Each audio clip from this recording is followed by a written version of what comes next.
name is Nicole Peña, and I'm so excited to be here with you to talk about a topic that I truly love and believe can make an enormous difference in the results you are getting personally and in your team. My goal for today is that you will leave this presentation thinking that you can be a real success and that you can put your club, district, MBAO, zone, or anything that you're leading in the best position to achieve long-term and sustaining success. And it's actually really simple. There are only 4 things that you have to work on to become this amazing leader to achieve these big goals you have. And anyone can do it if they apply them.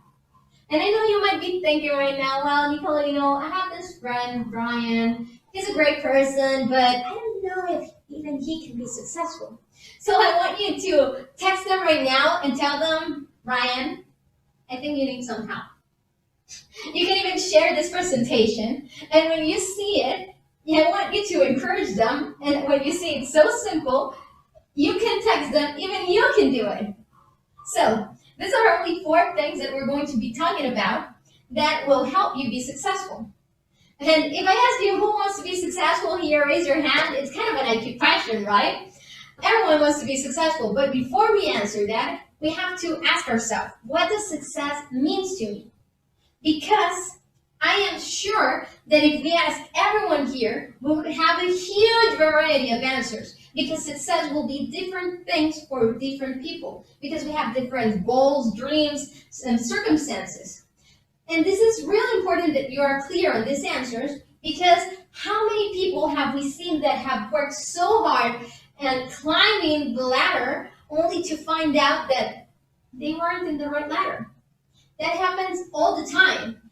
So think about what success means to you. What is one goal you want to achieve here in Rotary? What is that desire or even a dream that you would like to accomplish?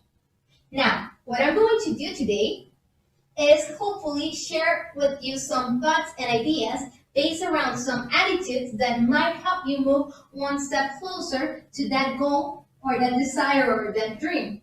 Because I've seen that successful people do 4 things effectively. That's why this lesson is how to be a R.E.A.L success.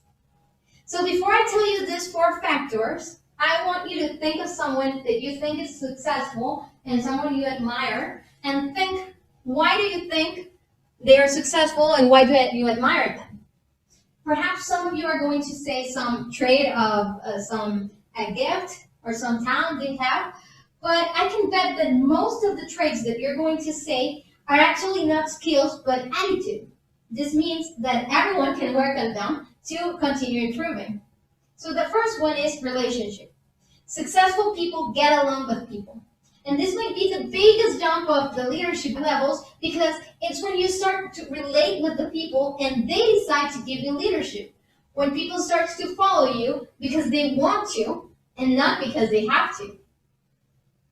This quote says people won't go along with you unless they can get along with you. We need to be able to relate with other people to be successful, because 1 is too small of a number to achieve greatness. And I'm going to give you a little tough love right now, but honey, if you can achieve your dream by yourself, then you're not dreaming big enough. And Rotary is an organization that let us dream big. We are surrounded by like-minded people with the same desire of making a difference in the world. And they give us a platform and a way to do it. I personally love the theme of this year because I think it's so right. Rotary opens so many opportunities to us. So we have to dare to dream big. But to do it, we need a team. There is no wonder why our vision starts the way it does, together. Because only together we can achieve it. Stanford University made a research, and they discovered that 87% of the successful organizations were based on people knowledge, and only 13% was based on the product.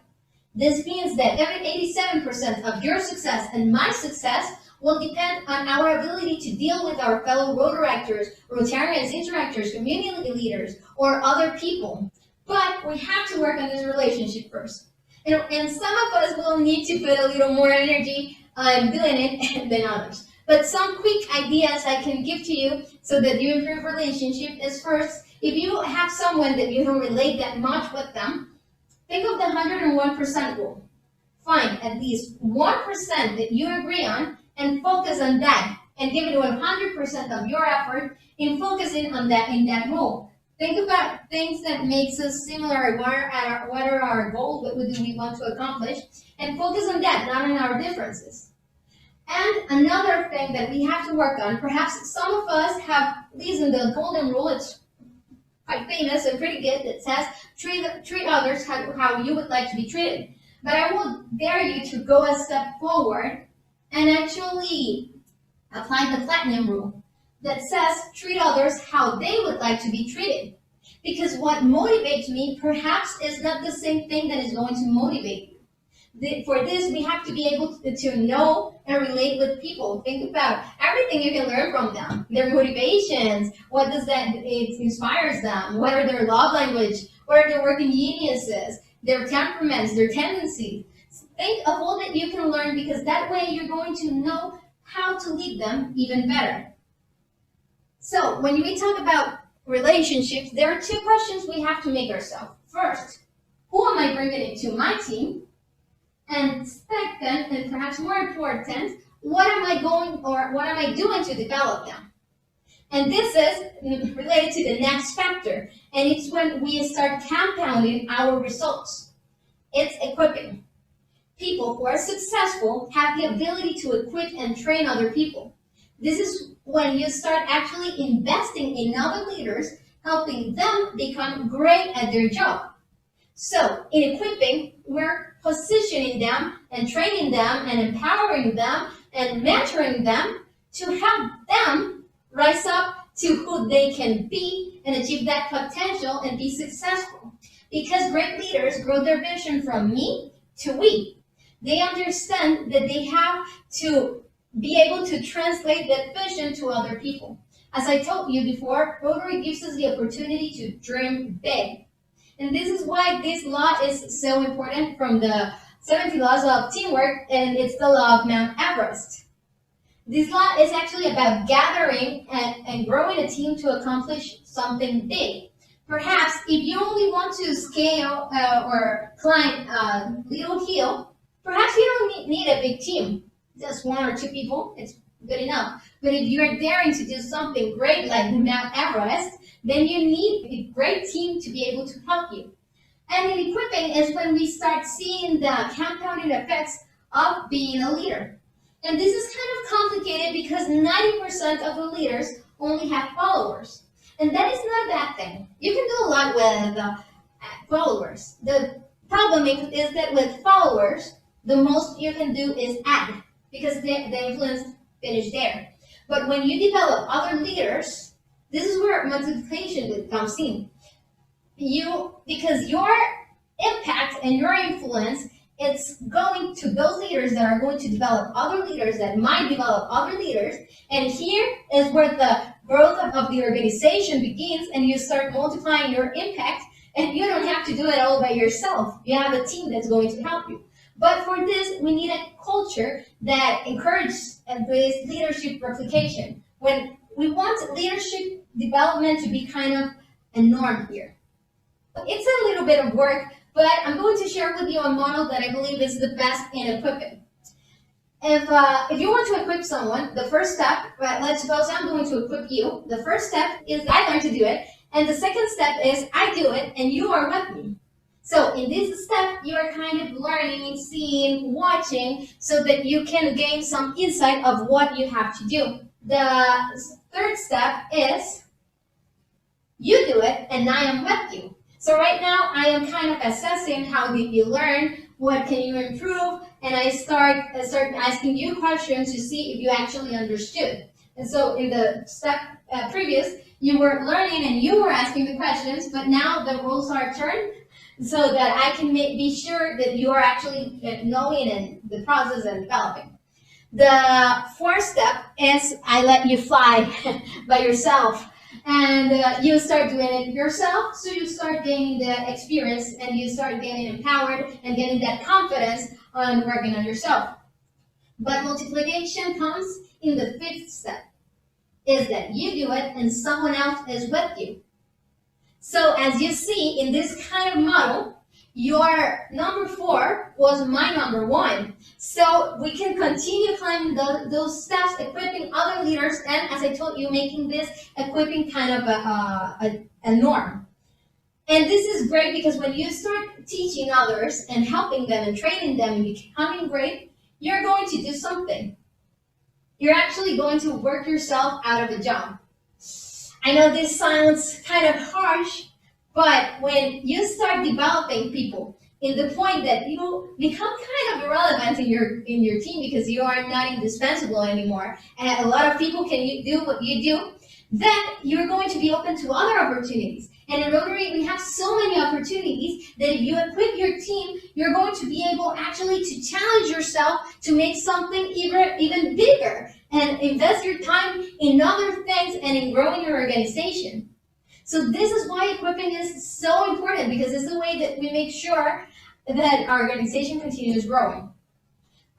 The third element, and this is so simple that some of you might not want to write this down, but it's crucial for our success, and is attitude.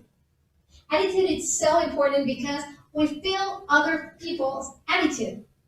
We can walk into a room and feel if the room is in a positive or in a negative state just by the energy that people are just sharing and expressing. Haven't we all noticed someone that it's always in that bad mood and it kind of drains your energy, that always see the bad things? That is so exhausting, right? And I want you to think about something. When perhaps this has happened to you, you're in a supermarket and you see someone far that has a bad attitude and is always just saying the bad things. You perhaps just run to the other side so that you don't have to say hi to that person. That is kind of because of their attitude. So I want you to answer something in your head.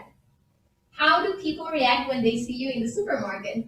Do they hide or do they say hi? So this is really crucial because your attitude will determine how people want to work with you. And I want you to be very clear with something, that attitude is not everything. Attitude will never substitute competence and abilities. But attitude is something that it's going to make a difference. It's a difference maker. Two people with similar abilities and the talents, I can bet that the one with the best attitude is always going to win. And even sometimes, if someone is a little bit more competent but has a sucky attitude, then your attitude might help you win it again. Our attitude is the primary force that will determine whether we succeed or fail. And it's such an important area, and sometimes we leave it as a second thought. Some people with positive attitude will most likely climb to new heights, while someone with negative perspective is going to stay there just complaining of why didn't they have that opportunity. But it was because that attitude was the one that gave you. So some important facts that you must know about attitude is that first, attitude is a choice. You have to take responsibility for your attitude. You cannot determine your circumstances, but you can determine how you're going to react to them. And this is quite simple, just changing your language. Just instead of asking yourself, can I do something, ask, how can I do it? Because that how just adds that element of possibilities that make you think of other things that is going to improve your attitude. Another fact about attitude is that it will determine your approach to life. If you think life is a test, you're going to act differently as if you think that life is a gift. And also with opportunities. How do you react? Because what we focus on is the things that expand. If we're only focusing on problems, then you're going to find more problems. But if you focus in possibilities and opportunities, then you're going to find more opportunities.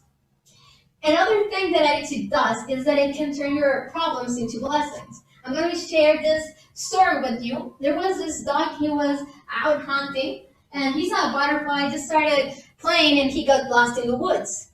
So he saw some bones there, and then he realized there was a lion the kind wanted to eat. So he said, "Oh my God, I am in a problem here."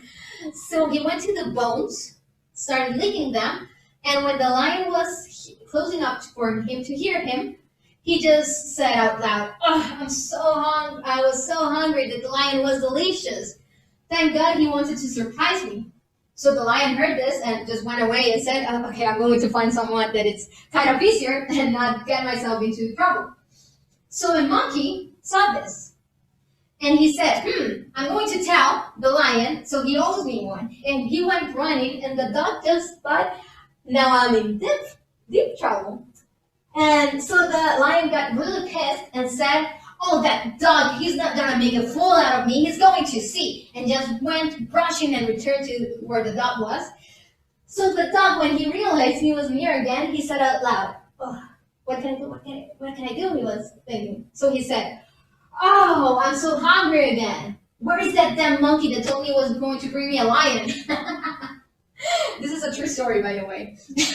But this is a clear example of how your attitude is going to make you react differently to problems and kind of turn them into blessings, even when you think that there is no other option. So, attitude is going to make a huge difference on how you approach everything and how people react when they are working with you, because everyone wants someone that just wants to see the good thing and work towards them and even learn from failures instead of just dwelling on them. Attitude is a difference maker. So we already saw the importance of relating with people so that they want to work with us to be successful, on equipping them so our success is multiplied, and our attitude to help us and overcome difficulties of just by how we think. But we needed to work on one more area. And it's perhaps the most important of the four, and it's one of our core values here in Rotary, and it's leadership. You need to lead others to be successful, because everything rises and falls with leadership. The leadership ability will determine the growth of your club, district, MBIO, or any team you're leading. And I'm going to give you the most empowering thought that I can give to you. And it's that if you're a leader, everything is your fault, especially when things goes wrong. And I know this sounds kind of harsh, but it's so empowering because that means that if it's your fault, then you can take actions to turn it around or even make it better if it's something good, some result you're having. You need to be able to lead your organization into growth and always ask yourself, what was it about my leadership that took us where we are right now? Whether it was a good outcome or a bad outcome. And this is the reason why this law is so important. It's the law of the lead that says you are going to be the lead of your organization. If your leadership level is a number 4, then your organization is not going to go further than that. Because 4s cannot lead 7 and 8s. They can lead 3s and 2s, for example. So you need to be able to lead other people and continue growing on your leadership so that you are able to grow your organization. So I'm not going to talk so much about leadership because it's something that we learn daily. But I'm going to tell you 5 basic things that leaders do. And it's not the only things that leaders do, but are some basic things. The first one is that leaders challenge. They are the first ones to say we need to change something because they want to improve things. If you don't change, you won't be able to become better and to grow. So we need to see things, how we can change before we are forced to it. So this is really important. The second thing is that leaders inspire other people with their vision. They show them the way so that they will want to follow. No one wants to follow someone that don't know where they want to go and cannot take them where they want to go. So they have to have a vision, and they have to enable others to act. They empower other people so that they can succeed. And this is where relationship and equipping comes really handy. And another thing leaders do constantly is that they model the way. They understand that example is the best way to lead, especially here in Rotary. And last thing is that they encourage the heart. They encourage others to take action. And just one note in leadership is that you have to remember that leadership is not position. Leadership is action. How you act is what's going to determine the results that you have. So, if you apply these 4 traits I've been talking about on everything you do, I can guarantee you're going to be a success. Because success is not a destination. Success is a journey. For example, when you graduated from school and you got your diploma in the ceremony, you weren't successful that day. The day you were acknowledged for the success you gained all the way when you decided to do that homework, do that work, continue studying. Because there were those habits that make you be able to have that diploma, that acknowledgement at the end. Success is a lifelong strategy of building on the strength, minimizing weaknesses, and focusing on the people and the areas that are the most important for you to achieve the goals that you have. The secret to your success is discovered on your daily agenda. Because if you take care of today and do that correct actions constantly, then you don't have to worry about tomorrow because it will be taken care of, basically. But you need to be doing these 4 things and taking actions to help you be successful through the journey so that you can position your club to achieve enormous things. And if you do them constantly, then you're going to be able to be acknowledged for achieving that goal you have. But you will be successful throughout the way. So thank you so much, and ask yourself, how are you applying and how are you going to be a R.E.A.L success?